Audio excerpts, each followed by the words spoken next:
Masya Allah. Assalamualaikum warahmatullahi wabarakatuh. Kembali lagi dengan gue, Sky Al-Mukarram Sitorus, Lurah Kebun Kosong. Wahai. Kita ada di yang paten, yang penting ada konten. Enggak ya? Tapi ini bukan cuman yang penting doang nih ya, bukan yang penting ada konten ya. Ini insya Allah mudah-mudahan penting lah ini ya. Gue lagi mau ngomongin masalah masalah yang baru ramai kemarin ya, tentang boykot salah satu stasiun TV. Nggak usah kita sebutkan lah, inisial aja ya, Trans TV, Trans 7 gitu ya. Inisial aja Trans 7, nggak usah kita sebutkan. Boykot Trans 7 karena bagi beberapa masyarakat, khususnya para santri, itu dinilai memprovokasi, mendiskreditkan, dan merendahkan kiai dan pesantren. Setelah gue lihat-lihat, setelah gue lihat videonya, memang agak lebih ke situ ya, daripada mengkritik. Dia itu memang lebih ke memprovokasi daripada mengkritik. Sayang banget memang, sayang sekali memang media sebesar Trans 7 itu harus menyiarkan atau menyebarkan berita-berita yang bernada memprovokasi seperti itu. Karena ya berita-berita yang kayak gitu itu bukan malah mencerahkan masyarakat, bukan malah menambah wawasan masyarakat, tapi malah menimbulkan perpecahan. Berita-berita seperti itu malah menimbulkan perpecahan, polarisasi, ya kan, menimbulkan pergesekan segala macam, dan kurang baik lah.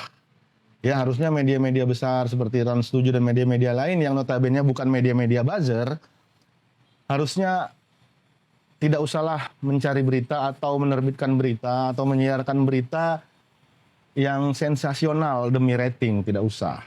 Ya kalau kita ngomongin masalah pesantren ya, kebetulan memang walaupun gua nggak soleh banget, walaupun gua nggak soleh lah dia, alhamdulillah, tapi gua pernah di pesantren 4 tahun. Nah kalau misalnya kita ngomongin pesantren itu adalah salah satu lembaga pendidikan, mungkin adalah lembaga pendidikan yang tertua yang pernah ada gitu, bahkan lebih tua daripada lahirnya Republik kita tercinta ini, ya kan. Dan bahkan sekarang itu pesantren di seluruh Indonesia ini aja udah ada puluhan ribu mungkin, dari Sabang sampai Merauke. Di Jawa aja banyak, di Sumatera banyak, puluhan ribu mungkin ada pesantren. Bahwa memang tidak semua pesantren bagus ya, tapi banyak juga pesantren yang sudah melahirkan generasi-generasi unggul dan tokoh-tokoh besar. Tokoh-tokoh besar kita itu di Indonesia ini banyak yang dari pesantren. Jadi terlalu kalau misalnya kita memberitakan atau mendiskreditkan pesantren itu terlalu kurang bijak lah ya, kurang bijak. Bahwa memang ada pesantren yang bermasalah, 1, 2, 3 atau lebih pesantren yang bermasalah, itu memang pasti. Itu sudah pasti, tidak bisa kita nafikan, itu pasti ada pesantren yang bermasalah. Tapi kan kalau kita ngomongin masalah lembaga pendidikan yang bermasalah, itu kan bukan cuma pesantren aja, ya kan. Bahwa sekolah negeri juga ada yang bermasalah, kampus-kampus ada yang bermasalah, sekolah swasta umum ada yang bermasalah, bahkan sekolah-sekolah agama lain pun ada juga yang bermasalah.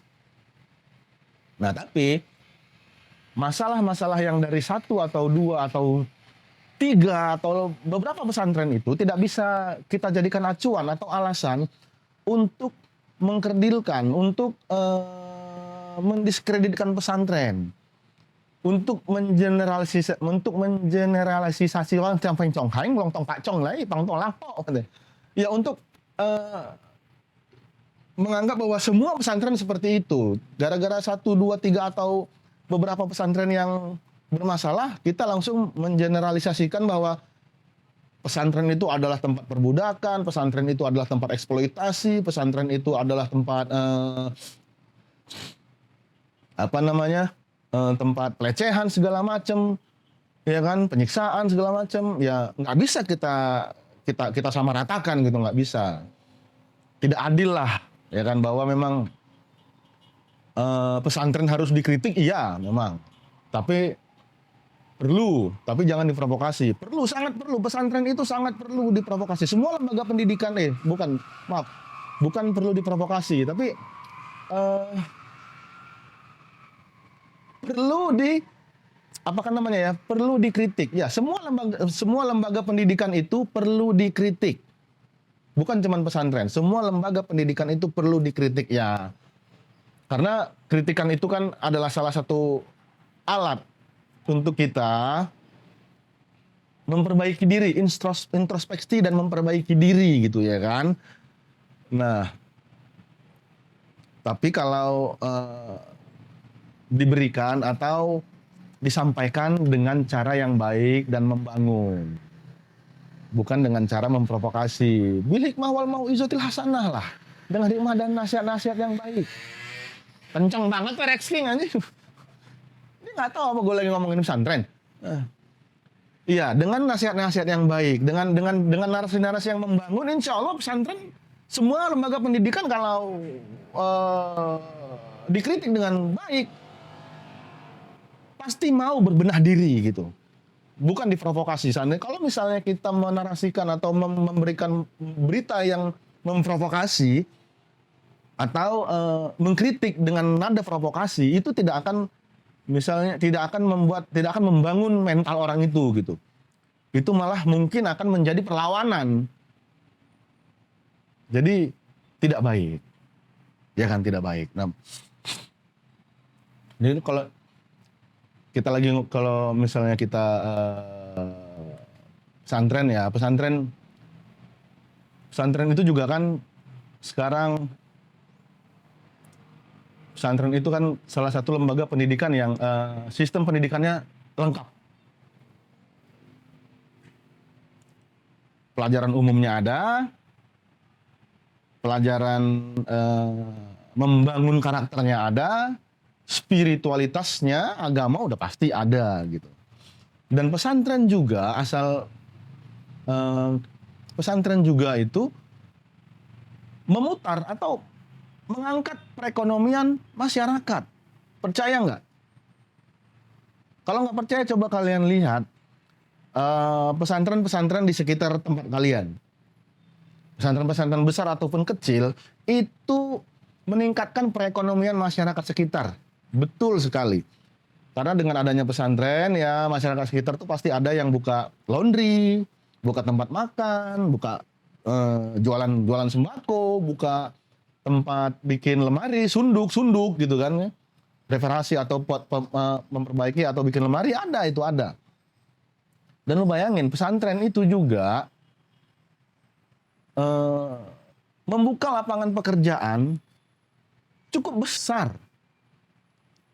Guru, ya kan? Lapangan pekerjaan untuk para guru. Kan di pesantren, banyak pesantren-pesantren modern kan pelajarannya bukan cuma pelajaran agama aja. Jadi yang mengajar bukan cuma kiai aja, guru-guru umum juga ada gitu.